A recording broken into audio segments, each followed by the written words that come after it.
નમસ્તે વિદ્યાર્થી મિત્રો, હું છું ભાર્ગવ લાઠિયા અને સ્વાગત છે તમારું આપણી આ એજ્યુકેશનલ એક્સપર્ટ યુટ્યુબ ચેનલ ઉપર. મિત્રો, ધોરણ 10 વિષય વિજ્ઞાન અને ટેકનોલોજીમાં ચેપ્ટર 1 આપણું છે તે ચાલે છે અભ્યાસમાં રાસાયણિક પ્રક્રિયા અને સમીકરણ, જેના બે વિડીયો ઓલરેડી આગળ છે તે મુકાઈ ગયેલા છે. જો તમે એ વિડીયો ન જોયા હોય તો નીચે ડિસ્ક્રિપ્શનની અંદર લિંક છે તે આપેલી છે, ત્યાં જઈને તમે એને જોઈ શકો છો. ચલો મિત્રો, આજના આપણા ટોપિકમાં આપણે આગળ વધીએ કે ભાઈ રાસાયણિક સમીકરણ એને કેવી રીતે સંતુલિત કરવાના. એ સંતુલિત કરવાની જે રીત છે મિત્રો, એ રીતને આજે સ્ટેપ બાય સ્ટેપ આપણે જોવાના છે. બરાબર, એક્ઝામમાં આ રીત બહુ પૂછાતી નથી, એનો અર્થ એવો નથી કે નહીં પૂછાય, બરાબર, પણ હજી સુધીમાં લગભગ બોર્ડમાં છે આ પ્રશ્ન પૂછાણો નથી. હા, પણ સમીકરણને સંતુલિત કરવાના પૂછે, રીત નથી વાપરવાની, ડાયરેક્ટ જ સંતુલિત કરવાના છે. પણ કઈ રીતે સંતુલિત થાય એક બાય એને સ્ટેપ બાય સ્ટેપ જોઈ લઈએ. તો મિત્રો, એક ઉદાહરણ લઈએ આપણે કે ભાઈ ધારો કે લોખંડની પાણીની વરાળ સાથેની જે પ્રક્રિયા છે એને આપણે સંતુલિત કરીએ તો એનું જે સમીકરણ છે કે આ પ્રમાણે છે: Fe H2O it gives Fe3O4 H2. આ લોખંડની પાણીની વરાળ સાથેની પ્રક્રિયાનું સમીકરણ છે. હવે આ સમીકરણ તમને અત્યારે દેખાય છે એ પ્રમાણે કેવું છે? અસંતુલિત. લાસ્ટ ટાઈમ આપણે વાત કરી હતી કે જે સમીકરણમાં પ્રક્રિયકો અને નિપજમાં રહેલા તત્વોના પરમાણુની સંખ્યા સમાન ન હોય તો એને અસંતુલિત સમીકરણ છે તે કહેવાય. તો આ સમીકરણમાં દેખાય છે કે સંખ્યા સરખી નથી. તો આપણે સ્ટેપ બાય સ્ટેપ એને સરખું કરીએ તો સ્ટેપ નંબર 1, સોપાન પહેલું, કે સૌથી પહેલા જે સમીકરણને સંતુલિત કરવાનું છે તે સમીકરણના તમામ રાસાયણિક સૂત્રો છે એને એક ચોરસ લંબચોરસ બોક્સમાં લખો. બરાબર? તો મિત્રો, જે સોપાન 1 માં કામ કર્યું આપણે સમીકરણમાં એપ્લાય કરી દઈએ તો આખું સમીકરણ તમને દેખાય છે પ્રમાણે બોક્સની અંદર છે તે આપણે લખ્યું છે. ચલો, બોક્સમાં શું કામ લખ્યું એનું કારણ પણ હમણાં આપણે આપીએ આગળના સ્ટેપમાં. સોપાન 2, ચલો બીજા સ્ટેપમાં શું કરવાનું તો કે હવે તમે આ જે સમીકરણ તમારું આવ્યું એ સમીકરણ નંબર 1 એને નામ આપો. હવે આ જે સમીકરણ 1 આવ્યું એ સમીકરણમાં પ્રક્રિયકો અને નિપજમાં જે તત્વો છે એ તત્વોના પરમાણુની સંખ્યાને ગણી લો. ચલો, તો એક કોષ્ટક બનાવીએ કે ભાઈ તત્વો કયા કયા છે તો કે જે તત્વો પ્રક્રિયકોમાં હોય મિત્રો, તત્વો એ નિપજમાં જ હોય. બરાબર, નવું તત્વ કોઈ આવી ન જાય કે જે તત્વ હોય એ દૂર ન થાય. જે તત્વો લીધા હોય મિત્રો એ જ તત્વો નિપજોમાં પણ હોય. હા, સ્થાનની અદલા બદલી છે કે થઈ ગઈ હોય. તો પ્રક્રિયક અને નિપજમાં તત્વો તમને દેખાય છે મિત્રો, એક Fe છે, હાઇડ્રોજન છે અને ઓક્સિજન. આ ત્રણ તત્વો છે. હવે એ ત્રણેય તત્વો પ્રક્રિયકોમાં કેટલા છે અને નિપજમાં કેટલા એ લખવાનું છે. તો Fe જો મિત્રો તમને દેખાય છે એ પ્રમાણે કે ભાઈ Fe પ્રક્રિયકમાં 1 છે, જ્યારે નિપજમાં Fe ની સંખ્યા કેટલી છે? 3. સેમ એવી રીતે હાઇડ્રોજન જો પ્રક્રિયક અને નિપજમાં બંનેમાં હાઇડ્રોજન બે દેખાય છે, અને ઓક્સિજનની સંખ્યા તો કે પ્રક્રિયકમાં 1 છે, જ્યારે નિપજમાં ઓક્સિજન કેટલા છે? 4 છે.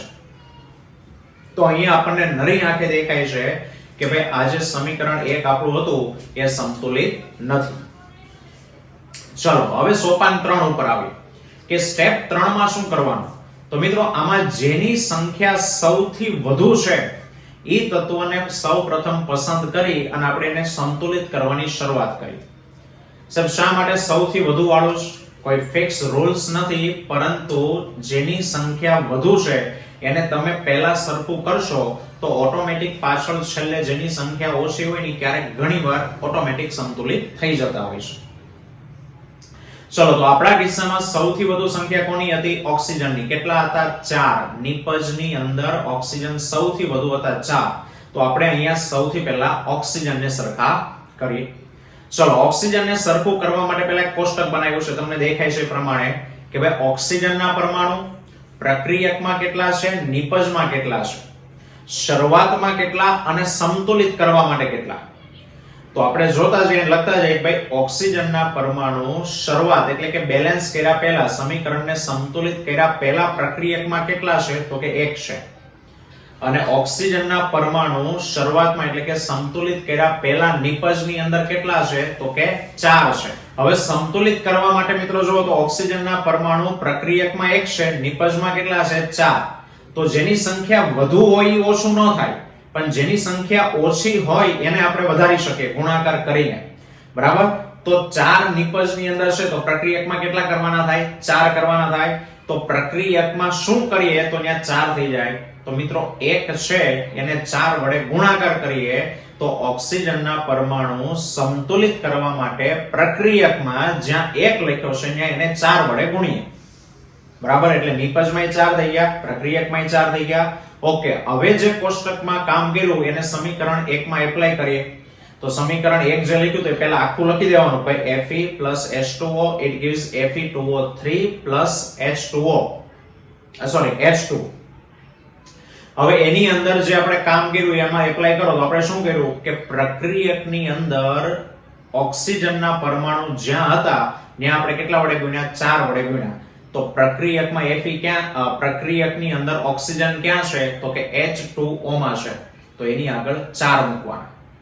મિત્રો આ જે બોક્સ કર્યું તો એ બોક્સનું કામ જ એ છે કે આપણે જે પણ કોઈ સંખ્યા વડે ગુણાકાર કરીએ એ ગુણાકાર બોક્સની બહાર કરવાનો છે, વસ્તુની આગળની સાઈડ લખવાના છે. એ બોક્સની અંદર કોઈ ફેરફાર કરવાનો નથી, બરાબર. H2O અને સાહેબ ઓક્સિજન 4 છે તો આપણે ઓક્સિજનની પાછળ 4 ન લખી શકીએ? આવો પ્રશ્ન થાય. ન લખાય, કારણ કે જો ન્યા જો 4 આપણે લખીએ તો આખું સૂત્ર જ ખોટું થઈ જાય. પાણીનું સૂત્ર H2O છે, H2O4 નથી, બરાબર. કે ન એને કાઉન્સ કરી અને એની બહાર લખી શકાય. અને એટલે જે પણ કઈ સુધારો કરીએ એ બોક્સની બહાર કરવાનો, એટલા માટે મિત્રો બોક્સ છે તે લખ્યા હતા. ચલો, આ જે સમીકરણ બન્યું આપણે એને સમીકરણ નંબર 2 આપીએ. હવે એના પછીનો સ્ટેપ સોપાન નંબર 4 ની વાત કરીએ કે સાહેબ આપણા ઓક્સિજન તો સરખા થઈ ગયા પણ હાઇડ્રોજનની સંખ્યા ફરી ગઈ. કારણ કે તમે આગળ કોઈ આંકડો લખો એટલે ઈ જે સંખ્યા છે ની પાછળવાળા બધાની કહેવાય. તો તમે H2O ની આગળ 4 લખ્યા એટલે ઈ 4 હાઇડ્રોજનના કહેવાય, 4 ઓક્સિજનના કહેવાય. તો ઓક્સિજન તો બે બાજુ સરખા થઈ ગયા પણ હાઇડ્રોજનની સંખ્યા ફરી ગઈ. તો સોપાન નંબર 4 માં હવે આપણે કોને સરખા કરીએ તો કે હાઇડ્રોજનને.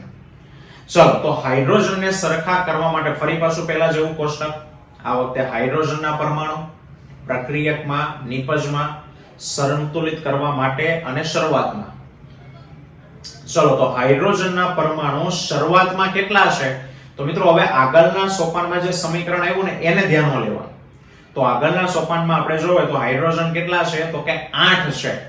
કઈ જગ્યાએ 8 છે તો કે પાણીના અણુ જે છે 4 અણુ એમાં 8 હાઇડ્રોજન છે. રેડી?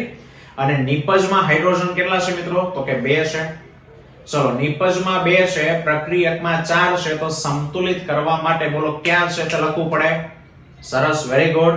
કે નિપજની અંદર જ્યાં 2 છે ત્યાં 4 વડે સર ગુણવા પડે.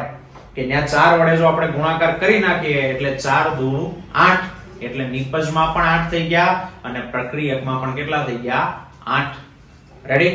તો બે બાજુ હાઇડ્રોજનના પરમાણુ સરખા થઈ ગયા. હવે જે કામ કર્યું છે એ કામને સમીકરણમાં એપ્લાય કરીએ એટલે આગળના સ્ટેપનું સમીકરણ ફરી પાછું લખી નાખીએ. Fe plus 4H2O it gives Fe3O4 plus H2. તમે સંતુલિત કરવા માટે નિપજમાં જ્યાં હતું ત્યાં 4 વડે ગુણ્યા. તો નિપજમાં જ્યાં H2 છે એની આગળ આપણે 4 લખી દીધા.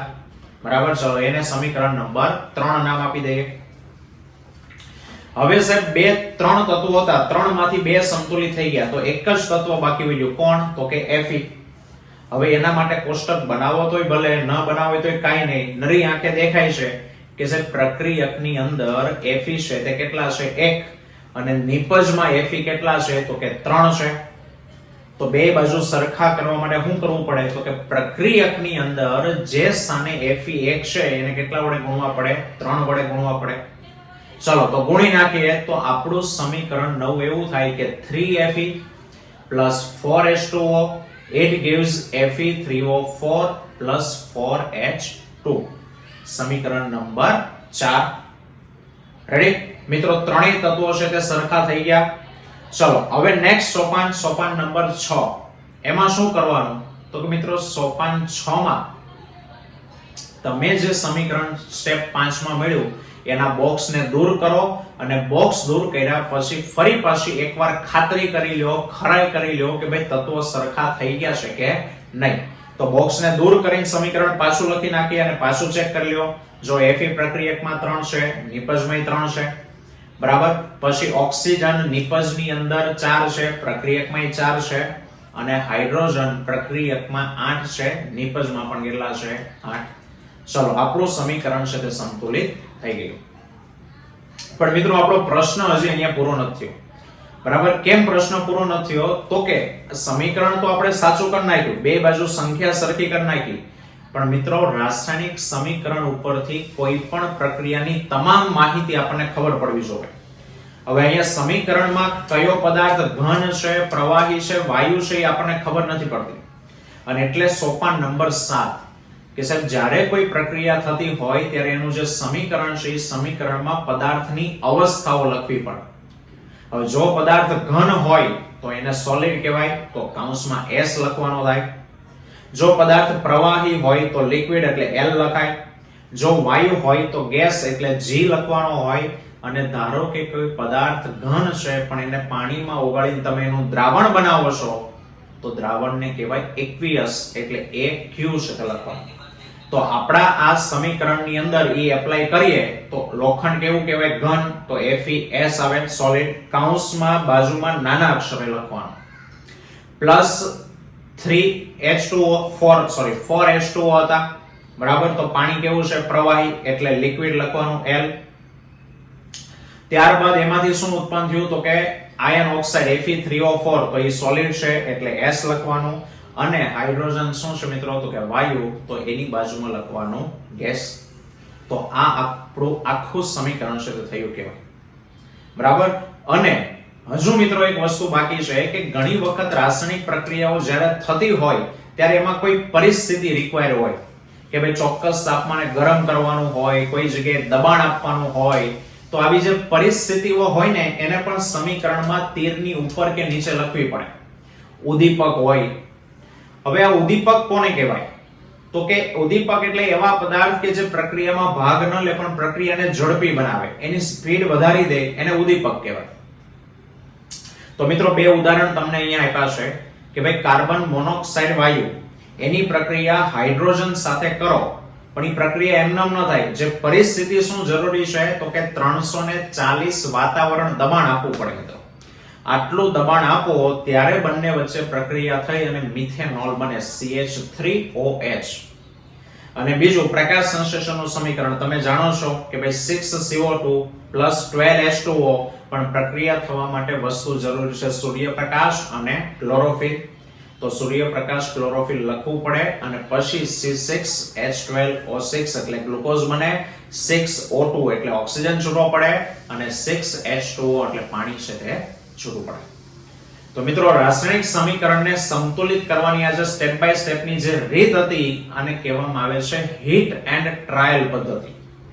શું કહેવાય મિત્રો? Heat and trial. કેમ? તો કે હીટ કરવું એટલે મારવું નહીં. અહીંયા હીટ નો અર્થ થાય કે યોગ્ય સહગુણક વડે ગુણાકાર કરો અને ટ્રાય કરો. આપણે Fe ને હરખા કર્યા, ગુણા ટ્રાય કર્યા, ઓક્સિજન ને હરખા કર્યા, ટ્રાય કરી, બરાબર. એટલા માટે આ પ્રક્રિયાને હીટ એન્ડ ટ્રાયલ એવું નામ છે તે આપવામાં આવ્યું છે. તો મિત્રો આજનો ટોપિક જો તમને વિડિયો ગમ્યો હોય તો લાઈક કરો, શેર કરો અને જો હજુ સુધી અમારી ચેનલને સબસ્ક્રાઇબ ન કરી હોય તો ચેનલને સબસ્ક્રાઇબ કરો. આવતા વિડીયોમાં ફરી પાછા મળીશું. ત્યાં સુધી જય હિન્દ, જય ભારત.